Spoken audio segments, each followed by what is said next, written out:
Show me the money. Just looking good, but I think I'm taking too long. Back with the spot for a Glock. I took a loss over floss, but still got a knock. Money! Jerry, does that make you feel good just to say that? All right, showing the money. NFL picks for week number 5 are here. We're getting ready for another fun weekend of football. Join me today to make some picks here. Our annual Jacksonville Jaguars check-in with Sam Derosa is here. Sam, how are you? Great after last week's win, Mike. How are you? Yeah, at least you won last week. My team had their chance to win stolen from us by the referees. Yeah, well, that's the Swift curse, apparently. Yeah, well, enough to talk about my team. Let's talk about your team here, because obviously they're coming off a couple of losses in a row. They have a big win in London on Sunday against the Jaguars. Against the Falcons. You get to check out much of that game?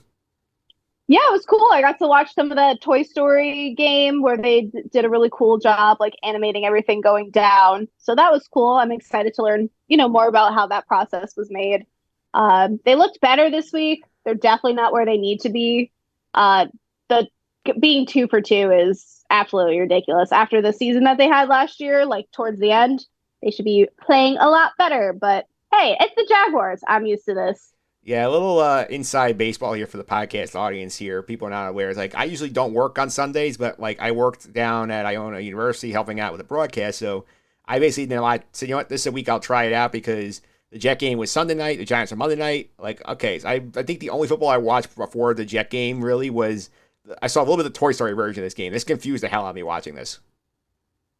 Yeah, I mean, it was just the way that they translated it to real time. That's the very cool part about it. And Slinky Dog. Other than that, it's fine. Yeah, I mean, I know that ESPN Plus has done this with some of the, I think that they did a couple hockey games last year in similar style where they like animated for kids. That like the Toy Story thing felt weird because it's weird to have the toy standing there and not like talking at all. Just sort of like watching this and then having real announcers try and do a football game. Everyone's like, oh, look, it's Zerg. Yeah, I mean, I think it's like something that they're, working out the kinks and everything. I did like for one of the TD celebrations, they did like the Andes coming. Yeah. That was good. Yeah. Yeah, as I saw a couple of tweets on it, like if there's a way not to get your kids to watch football, like show them this thing, because like that's not going to get them interested. That's true. Yeah. I like to think that, you have to put ideas out there and see if they're going to be good or they're going to be bad. And you just have to wait till after it happens. Yeah, here. And you mentioned earlier, I mean, like, they are 2-2, and we thought most of us going here, like, oh, this is going to be easy. The Colts stink, the Texans stink, the Titans are kind of a mess. And I think somehow, some way, everybody at division's 2-2. So, like, how are you feeling about them now? Because now this looks like it got a lot harder. Yeah, I haven't signed anything yet out, like saying I completely have given up.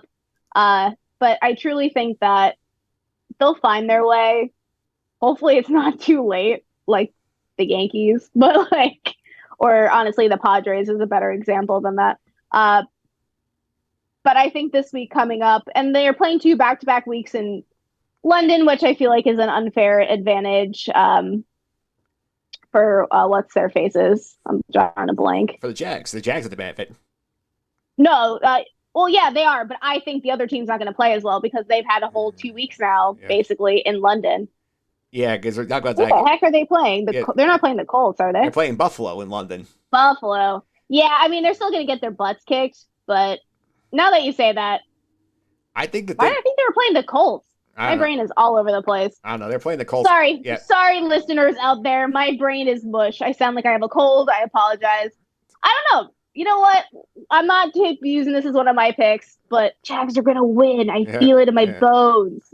Yeah, I think it's interesting. It's the first time I've ever had a team stay in London or like anywhere overseas 2 weeks in a row because they played last week. They were the home team. Now they're the road team against Buffalo because Buffalo got a home game for this year. And I think this is interesting because they're going to have basically their full sea legs under them. They're going to be hanging out in London for a week. The Bills, I don't know when they're flying over, but like very interesting to see like how this works for them. I think this is benefit for Jacksonville to be over there and acclimate right for the Bills come over. Honestly, I agree. I just feel like I don't know. Like, I think they're going to find themselves this season, the Jaguars. Yeah. And maybe it starts in week 5. Who knows? Yeah, it's certainly be a good time to find themselves. I do think they have a good shot in this game. Well, I hope so. You have more faith in my team than I do.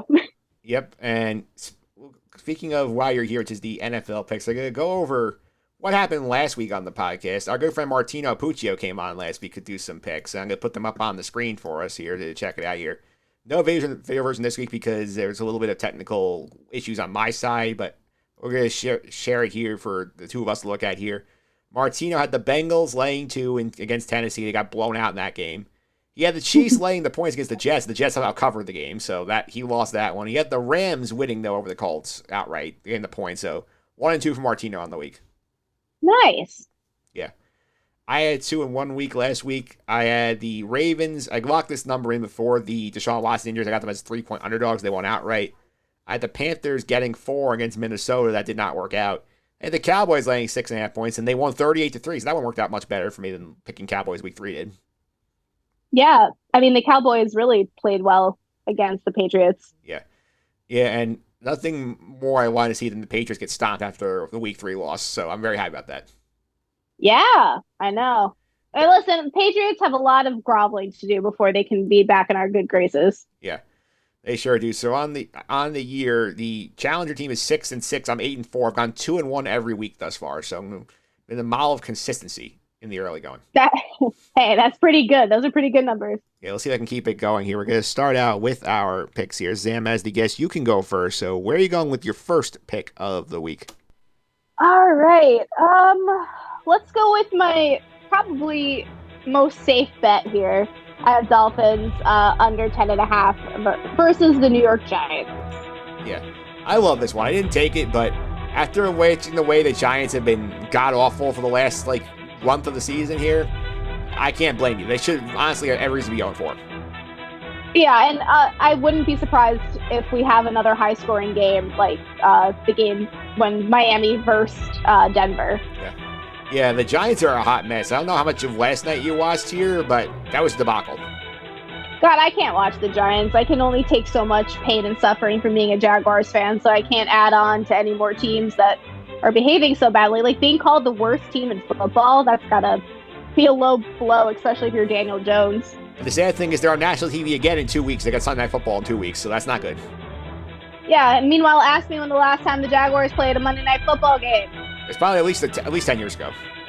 Yeah, 2012. Yeah. It's forever ago. Give us a shot. Like the Jets, they broke the Sunday night drought last week.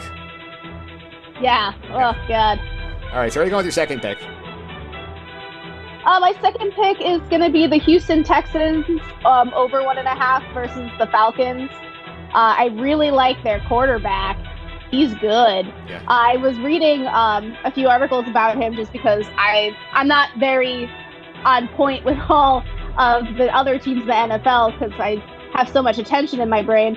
But he's only the second quarterback in NFL history with no interceptions in each of his 4 career starts. I think you have 30 attempts or something. But this guy is performing outstandingly. It's insane. Yeah, CJ Stroud's out to a hot start here, and Atlanta did not look very good against your team last year, so I can see why you just go against them again. Yeah, and then also I feel like anybody who plays in London, I feel like the odds get a little more shaky. So I don't know. I think the Falcons will do all right, but I really think this week the Houston defense is going to continue to really find themselves again. I'm very interested to see where they are, and I don't really like them too much. All right, so that's 2 picks. Where are you going with your last one? Last one, I got Eagles under 4.5 versus the Rams. Last week, I got to actually watch the Eagles-Commanders game. Watched it through OT. That was hard. I feel like the Eagles learned something last week. I think the Rams will keep it close for scoring wise, but if they win, I'm gonna be flabbergasted. If I get, I'm hoping to go for the right answer here. Yeah, well, I mean, the Eagles were a little sloppy last week. I feel they're due for a bounce back, so I like that pick there. Yeah, and like I said, just to pull your leg, maybe some of the Swiftie magic will help good old Jason Kelsey over there. Yeah, well, you got the wrong Kelsey there, but I'll go with my first picks. Pick 1. I'm taking my team, getting 2 points in Denver here. I feel like last week, they circled the wagon. Zach Wilson actually looked like an NFL quarterback, which is an accomplishment here. And I'll also point out here, this team feels like they got screwed, and they are going to rally around that here. And Denver did not look very good. They had to rally from a big deficit against the Bears. I think they come back here. I think Jets come out, play very well. Season's on the line. I think they get this game. I think the Jets getting 2 points, first pick. Listen, Zach Wilson deserves it. That poor man. Yeah, I couldn't believe after the game when Rodney Harrison was basically trying to bait Chris Jones into calling him actual garbage on the post-game show, and Chris Jones didn't fall for it. Well, I'm glad. That is a terrible thing to do. All right, that's pick 1. Pick 2 for this week here. I am going to take your team. I'm taking the 5.5 points against the Bills here. I feel like being in London, big advantage. I think that's very important here. I think the Bills coming off that big win, having to fly overseas, I think they lose a little momentum here. I think it's sloppy. I think they win. It's going to be a field goal game. I think this gives me cover with a number here. I'll take your team. Pick 2. Hey, listen, glad to have some support. So that's pick 2 here. And pick number 3, I'm going back to Swifty Nate here, taking the Chiefs laying 5 in Minnesota against the Vikings here. The Vikings are not very good. Yes, they're home. Their defense stinks. They're not going to be able to stop Travis Kelce. The Chiefs are not going to be as, sloppy as they were against the Jets at points last week.